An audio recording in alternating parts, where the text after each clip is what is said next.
the Saturday Night Live sketch where Will Ferrell portrayed George W. Bush against Daryl Hammond's Al Gore the word strategery. And a lot of people thought that it was W who came up with that word because that's something he would do. But no, it came from Will Ferrell, and they asked, what's the most important, word for this campaign that's going back to 2000? Strategery. So that's one word. This one is the invention of a candidate for governor on the Republican side who joins us live in studio.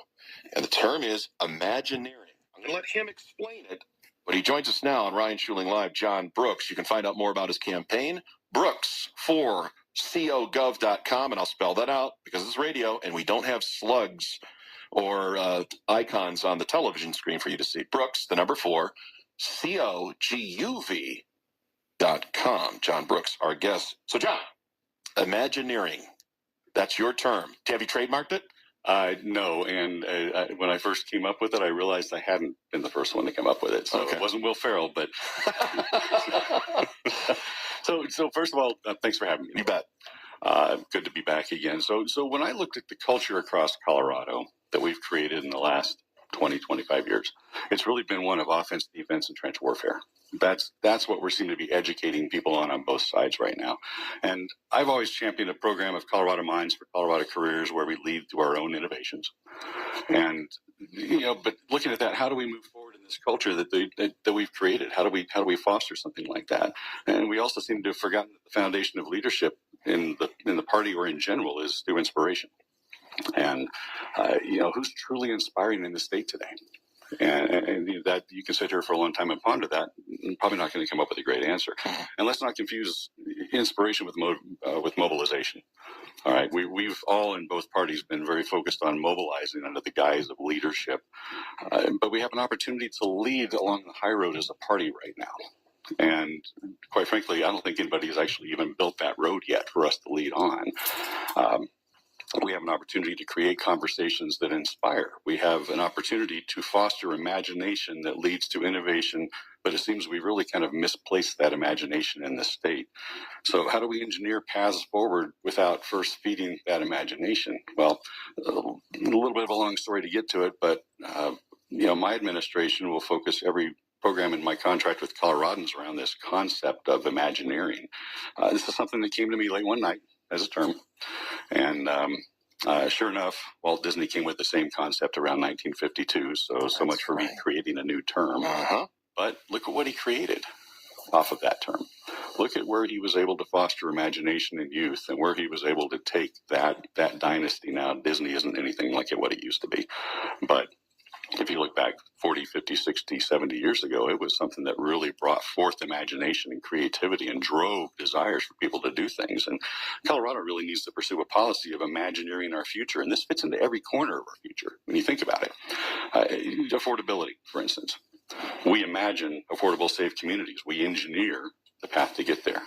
To be able to do something like that, we'll create statewide investment prospectuses and portfolios that visits every county, every community. We identify strengths, opportunities, past legacies, future goals, resources, ambitions for each one of those. We match those with industry partners through Department of Commerce collaborations and other industry collaborations, and we bring investment in. Those investments build facilities, invest in communities, provide workforce training, strengthen wage growth, stabilize community economies, provide housing ownership and assistance, and foster safe communities. That's Imagineering. We can take that even further into education. In education, we imagine being number 1 nationally in all core competencies. Right now, we're ranked 35th in K-12 performance. I don't want to get better. I want to be number 1. That's where we need to get to. That's what we need to focus on. Well, how do we engineer that? Well, we focus 100% on core competencies. We focus on math, on science, on social studies, which is civics and actual history. We focus on language arts, English. We focus on physical education. We focus on arts like music, drama, theater, those types of things that really round out the minds of people of our youth. We measure success regularly. We don't teach to a test. That's been a critical problem for a long time in many schools. And we'll create a Governor's Cup challenge across all those core areas where we can reward excellence, where we can foster and encourage kids to do those things. Be as healthy as you can be the best in math, be the best in all of those areas. Let's foster that growth, and let's promote internships and encourage vocational pathways. Let's prepare our kids to be internationally competitive and also AI resistive, and that's an important concept to think about. As you know from when we probably talked in the past here, that my belief on education is that our kids need to be internationally competitive. And the reason being is that it's not that our kids are going overseas to get jobs. It's because overseas jobs, those kids are coming here. So, the people that worked for me overseas over my years in international business, those kids in those families were 5 to 7 day a week academic work ethics. And what are they doing? Well, they're coming to the U.S., and I can't blame them. I would too. To come here for those $100,000 to $400,000 a year jobs in technology and science and medicine, they're coming here for that. And I see it walking down the halls of our biggest IT shops in the world. But there's a third competitor in this now, and that's AI. So that's something that we need to make sure that our kids are prepared to be first choice in those jobs, and they're resistive to that new AI entrance. And AI is coming strong right now. And we hold our kids accountable for success. But all of that is Imagineering. That's where we need to be able to inspire. Think about when the last time we thought of something big was in this state. And, a lot of people may say Denver International Airport. That's not bad. But what about a mountain transit system? We've been talking about that for 50 years now, probably longer. But we need to be able to build a mountain transit system that essentially loops from DIA to at least Eagle County, potentially all the way over to Grand Junction. But what's CDOT working on right now? They're repurposing coal train lines to go to Craig from Arvada. I don't know of anybody that wants to go, besides Steamboat and Winter Park, I don't know of anybody who wants to ride a train to Kremlin. So that's what they're doing, But we need to think through, I've traveled over 85 countries, worked on 300 projects all over the world and in international business after I ran public sector agencies. And in that time, I saw transit systems in Asia that were impressive.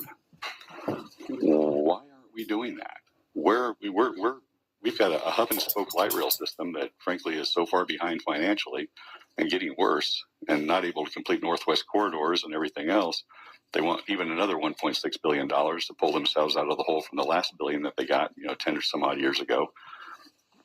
And still, we don't have anything that gets people to where they want to go. People land at Denver International Airport; they're 100 miles away from where they want to be. Mm-hmm. Why haven't we Imagineered our way into a new, modern, high-speed, high capacity transit system? And we've seen the pitfalls of what can be kind of the bridge to nowhere concept, or a boondoggle project in California, where there was supposed to be a bullet train project between San Francisco and Los Angeles. All that money poured into it, and what do they have to show for it? Very little, if anything. In fact, nothing. John Brooks, our guest, GOP candidate for governor. Now, John, just in talking with you, you are inspiring from like a cerebral standpoint. You have a very left-brain, logical approach to how you would kind of govern and organize things and set goals, and the Imagineering concept that you talk about. I just want to get your perspective on the race as it stands right now in no particular order. I guess I'll go alphabetical. Senator Barb Kirkmeyer, along with Scott Bottoms in the General Assembly. You got one from the House, one from the Senate, that are viewed as two of the top competitors in the race. Bottoms being a minister from Colorado Springs, along with representing the 15th District in the House. Senator Barb Kirkmeyer has a wealth of experience legislatively, and then also as the Weld County Commissioner, one of those. You also have Victor Marks, who's a very unconventional candidate. He's raised a lot of money. He's held a lot of rallies. He comes in as the top fundraiser in the race, so he's going to be a mover and a shaker when it comes to all things possible. His ministries generating that kind of rally and support. And then you have Sheriff Jason Mikesell out of Teller County, who's been running a rather stealth campaign. He's done a lot in terms of ground game, grassroots, going to forums, appearing at debates. So when you look at the backdrop of just the four candidates I mentioned, and you trying to mount this challenge and break into that, how have you approached doing that? Where have you gone across the state? Have you encountered these other candidates? What has been your strategy? I have. I've actually encountered pretty much every one of those candidates thus far, and because I'm doing the same thing. I was in Akron, Washington County just a couple days ago. I was in Salida and Poncha Springs a couple days before that.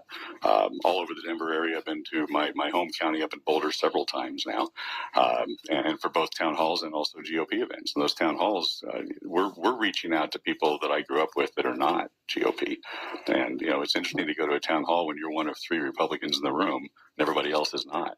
But the message carries that people are looking for something that isn't going to be mobilizing, but is going to be more inspirational, something that we can all get our arms around. We have Colorado problems right now that are not restricted to a particular party.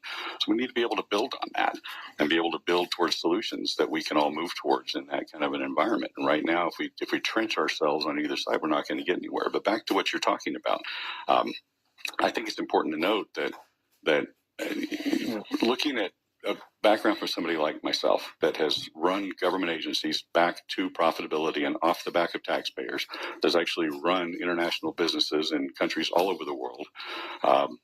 Colorado is not a podcast. Colorado is not a church. Colorado is not a legislative chamber. Colorado is not a courtroom. Colorado is an enterprise. At the end of the day, Colorado is competing against 49 other enterprises for federal investment, for industry investment, whether it be national or international. It's competing for water. It's competing for tourism. It's competing for all of these different things. When you go across the spectrum of candidates that we have, not just within the Republican Party, who brings experience to be able to take the nation, take the state forward in competing for those resources, for those investments, for that economic stability for those communities to move forward? Who brings together the conversations of all sides of a conversation, all sides of an issue, to be able to drive towards a conclusion on that? And that's why we really targeted a lot of independents and Democrats in our conversations, because when we go to solve an issue for the state, when we go to solve education, we say we want to be number 1 in education. Great. As governor, I own that goalpost. Who I choose to get there, I choose the right people, not the right party to get us there. I own the goalpost. A Republican governor owns that goalpost. When I say we're going to have an energy renaissance in this state, where we're going to look at small modular nuclear reactors, we're going to look at large format reactors, we're going to completely change the landscape of energy in this state. It's not going to be hard. And if we stop alienating Washington and instead working with the Department of Energy for the funding they're already putting aside for that, we'll actually make that progress. I don't hear any of these other candidates talking about those the same way that we are. So is that a lane that we can actually move forward in? Well, so far it's proved very successful, and it's helped in many different areas, from messaging and acceptance to fundraising. It's all been very, very powerful for us. So could we be argued as being a little stealthy in how we're doing that? Certainly, but I'm doing 3 to 7 events at least per week right now, all over the state. I'm splitting mileage across 3 different vehicles because we're certainly piling them on. But we've been to Alamosa, we've been to Durango, we've been to Cortez, we've been out to Salida, we've been up to Akron. We're heading pretty quickly up to Northeast Colorado again. We've been down to La Junta and Los Animas. We're visiting every single corner of the state. We go to every event we're invited to. Some we've been not necessarily invited to, but we tried to shoehorn our way in anyway, and make sure that people understand that when we look at the spectrum of candidates that we have out there, when you put on the lens of the other 8 out of 10 voters in the state and look at how they view us as candidates, how they view the issues that we're talking about, where do we fall? Where do we come out of that? Because we talk a good talk to our own group. As soon as we get outside our room, where does that message go? And that's what the voters need to decide. The voters need to look at that and say, yeah, I resonate with what they're saying. Or more often than not, for the last 20 years, the voters have said, no, I don't resonate with that.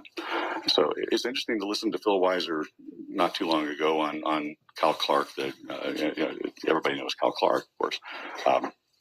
And him saying that,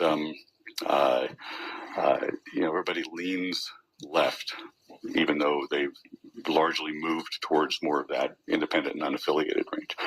Well, okay, but they still left your party. They still left the Democrats. So they may lean left. So is that because they're looking at the alternatives and they're still not feeling inspired enough? They don't have enough inspiration to say, yeah, I believe that leadership isn't scary. That leadership can actually get us into a direction that we as a state can benefit from, and that's the job of a governor. It's not a partisan job. And if it is, we don't win. And we've got plenty of decades of failure in that to show that. He's John Brooks, candidate for governor on the Republican side. You can find out more about his policy positions and his platform at brooks4cogov.com. That's Brooks, the number 4cogov.com. Kind of the structure and the mechanics of your campaign. You touched on it, touring the state, all these different venues. The fundraising aspect, I wanted to talk to you a little bit about that as well, and how you're planning to get on the ballot, because there's a couple different ways that can happen. You can go to assembly and you can get the required number of delegates and support to qualify for the ballot there. And then there's the gathering of ballot petition signatures for your campaign. Can you just take us through the state of your campaign, how you're orchestrating that, and what your final plan is to get on the ballot? All right. So, first of all, a fair amount to unpack there. Let's start with the assembly piece. That's our plan, is to go through assembly. Okay. And certainly I know some candidates are doing a hybrid. They're doing some petitioning as well as assembly. We're right now focusing on assembly, which is why we're putting miles on the vehicles and getting out to everybody we can get in front of. And we want to make sure that we have a chance to have people talk to us, to ask us questions, to understand that our approach is much more pragmatic, that we're much more focused on the abilities of Colorado and how do we foster that, how do we grow that, how do we encourage that, how do we take us forward to fix all of these issues across the state. That's all in my contract for Coloradans that you'll find on my website. Those are all issues that we believe are solid issues. They're winners, and thus far they have been. As a matter of fact, it's fun to go out and talk to the voters, because when I go to an event like down in Durango, I went down and talked to a group down there. Wonderful time. I got to tell you, I'm so glad I'm out of the holidays, because the potlucks were killing me. But it was point. Oh my gosh, it was brutal. And don't get me wrong, it was all delicious. Oh yeah, it was way too delicious. but think about the conversations we had in our group, and I would go out and talk on the streets. I'd go out and talk to the people at the restaurants, the people at the hotels. And some of these people are getting their workers in Durango from Utah because they can't afford to live in Colorado. We're not talking about that as much in our meetings, but on the streets, that's what they're concerned with. I was up in Broomfield talking to some folks here recently, having lunch at a restaurant. We're near one of my old offices, kind of an old stomping ground, and talked to one of the folks there, and they said, they can't stand the traffic and they don't feel safe. And so those are conversations that aren't at the core of what we're talking about for Republicans. Now let's talk about the fundraising side. We didn't really start our fundraising campaign-wise until this year. We wanted to spend last quarter really focusing on messaging and making sure we were understanding and hearing what people are thinking, what they're feeling. I've had my views, being here since I was 7 years old, and I'm nowhere near that now. So we spent an awful lot of time formulating our own opinions and our own points of view, and I've spent a lot of time with a lot of the people that I've spent my entire life around, listening to issues that are near and dear to them. So we had to go out last quarter and really play that message through and get feedback and understand where people are at in those thoughts. And from there, we were able to formulate our direction. And now we're moving into fundraising. We have some very big events coming up. We have one coming up this Saturday. So our fundraising is already several thousand% beyond what it was, because people were throwing money. I don't want to say throwing; they were giving us money very graciously at our campaign last quarter, but it wasn't much, and we weren't asking for much then. But fundraising now becomes very critical, because, as you mentioned, some of these candidates are raising big numbers. They're spending a lot of money to get to those big numbers, correct? But they're raising some big numbers. But all the numbers that we've all raised, we're still way far behind from where we're going to need to be collectively. So. Our angle, our strategy, if you will, is look, think long term, think strategically. How are we going to play when we get out to the general? That's right. What are we going to do that's going to be able to, again, carry that inspiration, carry that Imagineering concept forward to a statewide audience? How do we get them excited about actually putting a Republican in? And that is the task at hand. It is a difficult needle to thread. John Brooks attempting to do that as a Republican candidate for governor. His website, Brooks, the number 4cogov.com. A final note here, John, so appreciative of your time and for you coming in to join us live in studio. For those that are hearing you for the first time, they like your ideas. they're looking at your website. They want to check out more about you, but just your background, the 411 on your experience, and what brings you to this point as a candidate for governor. Right. So, first of all, as I mentioned, I moved to Colorado when I was 7 years old.